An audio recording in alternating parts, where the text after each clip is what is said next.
Hello, আমি অর্পিতা। আমি আপনাদের সামনে আবার চলে এসেছি একটা নতুন রেসিপি নিয়ে। এটা কিন্তু রাতের রেসিপি। না, রাতের বলাটাও ভুল। এটা সকালে গরম গরম ভাত দিয়েও কিন্তু খাওয়া যায়। তবে নর্মালি এটা আমি রাতের দিকেই বানাই। কেন সকালটা তো মাছ, মাংস, ডিম, পোস্ত যা হোক দিয়ে চলে যায়। তো রাতের রান্না কি হবে এটা ভাবলেই কান্না পেয়ে যায়। রাতে তো আর মাছ, মাংস, ডিম রোজ রোজ হয় না। যাই হোক, আবার যখন ঘরে কিছু থাকে না কোনো সবজি, তখন যে কি বানাবো এটা ভাবলে আরও কান্না পেয়ে যায়।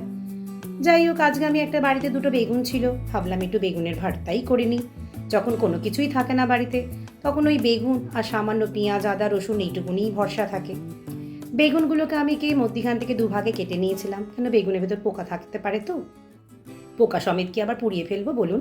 তাই জন্য বেগুনগুলোকে এরকম একটা জালিতে দিয়ে গ্যাসের ওপর রেখে ভালো করে সেঁকে নিয়েছিলাম। সেঁকাটা হয়ে গেলে উল্টে পাল্টে সেঁকে নিতে হবে, কিন্তু সেঁকাটা হয়ে গেলে একটু নাবিয়ে 10 মিনিটের জন্য রেখে দিয়েছিলাম।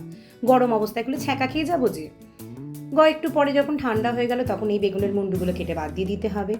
এরপর বেগুনগুলোকে খোসা ছাড়িয়ে নিয়ে মুন্ডুগুলোকে বাদ দিয়ে তারপর একটুখানি ছুরি দিয়ে আমি এরাম করে কেটে নেব। বেগুনটাকে ম্যাশও করে নেওয়া যায়, কিন্তু তাতে বেগুনের আর কোনো অস্তিত্বই পাওয়া যায় না। ওই জন্য খুব বেশি হাতে করে চটকে ম্যাশ করার দরকার নেই, বা ওই যেগুলো পাওভাজির যে জিনিস হয় সেটা দিয়েও ম্যাশ করার দরকার নেই। খুন্তি দিয়ে একটু এরকম করে নিতে হলেই হবে ছুরি দিয়ে, কেন পরে তো আবার এটাকে কড়ায় নাড়া হবে। এরপর নিতে হবে কড়া, গরম হয়ে গেলে সেখানে দিতে হবে বেশ খানিকটা তেল, তাতে দিয়ে দেবো গোটা জিরে, আর দিয়ে দেবো এখানে কুচি কুচি করে কেটে রাখা পেঁয়াজ। আমি এখানে মিডিয়াম সাইজে 3টে পেঁয়াজ নিয়েছিলাম, সেগুলোকে এখানে দিয়ে দিলাম। পেঁয়াজগুলোকে একটু লাল লাল করে ভেজে নিতে হবে। দেখুন লাল লাল হয়ে গেছে। এবার দিয়ে দেবো একটা বড়ো সাইজের টমেটোকে কুচি কুচি করে কেটে, আর দিয়ে দিলাম 2 থেকে 3টে কাঁচা লঙ্কা, সেটাকেও কুচি কুচি করে এখানে দিয়ে দিলাম। দিয়ে সব কটাকে তেলের মধ্যে ভালো করে নেড়ে চেড়ে ভেজে নিতে হবে। এরপর দিয়ে দেবো এখানে 2 চামচ মতন আদা কুচি। আপনারা আদাটাকে এখানে থেতো করেও দিতে পারেন, আবার গ্রেটারে ম্যাশ করেও দিতে পারেন, মানে ক্রাশ করে যেটা হয় গ্রেটারে গ্রেট করে। আমি গ্রেটারে গ্রেট করেই দিয়েছিলাম। আর তারপর দিলাম হলুদ, কাশ্মীরি লঙ্কা, নুন আর চিনি। নুন চিনিটা কিন্তু আমি একটু পরিমাণে কমে দিয়েছিলাম, পরে যদি আমার লাগে তখন আমি আবার দেবো।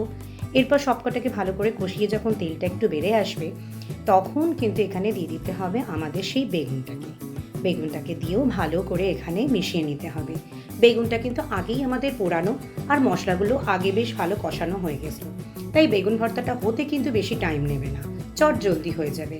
আমার মনে হলো একটু নুন মিষ্টিটা দিতে হবে, তাইলে একটুখানি নুন মিষ্টি আবার দিলাম।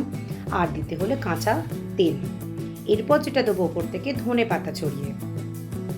বেগুন আর ধনে পাতা এই দুটো এমনই জিনিস, যাতেই দেবেন না কেন তাতেই স্বাদ বেড়ে যাবে। আবার যদি বেগুনের ভর্তায় ধনে পাতা হয় তাহলে তো আরোই ভালো। যাই হোক, এই সময় গ্যাসের ফ্লেমটাকে আপনারা একদম সিমে রাখতে পারেন, কিংবা নিভিয়েও দিতে পারেন, কেননা বেগুন ভর্তা আমাদের রেডি হয়ে গেছে। এবার এটা আমি সার্ভ করে দেখাবো। দেখুন কি সুন্দর লাগছে না, তেল বেরিয়েছে পাশ থেকে, কি সুন্দর লাগছে। এটা আমি রাতে বানিয়েছি বলে আমি রাতে রুটি দিয়ে খাবো। আপনারা চাইলে কিন্তু এটাকে গরম ভাত দিয়েও খেতে পারেন, সকালের একটা সাইড ডিশ হবে। আপনাদের সকলকে অসংখ্য ধন্যবাদ।